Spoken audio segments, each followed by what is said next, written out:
Welcome to thebusiness.com at the launch event of Humber Biz Week at the Bondholders Breakfast at the KC Stadium. Shaun Watts is from Chameleon Business Interiors. How important is an event like this to this area, do you think? I think it's tremendously important. I think it's a real opportunity for not only the business people in Hull to get together and to network and to create further business opportunities, but I think it's a good indication to people from outside of the area how serious Hull is about growing its business. There is the theme for today's Bondholders Breakfast is My Vision for Hull. There is always a danger though, Shaun, isn't there, that there is an awful lot of talking about what we'd like to achieve and not a lot of doing?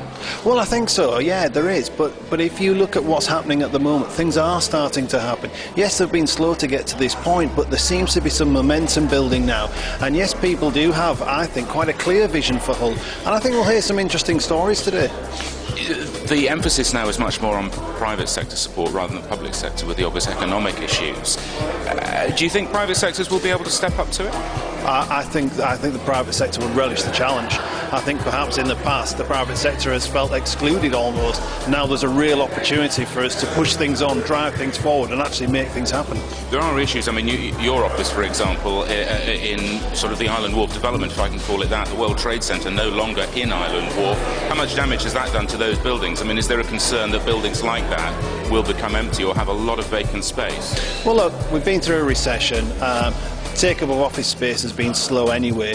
Yes, in an ideal world, it would be great to see all of those buildings fully populated, but that will come.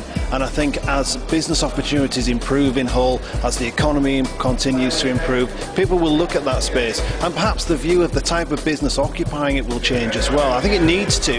I think there are lots of businesses that would love to occupy that area, but perhaps haven't had the opportunity before. Well, enjoy the week. Thanks very much for joining us. Thanks, Blair. See you.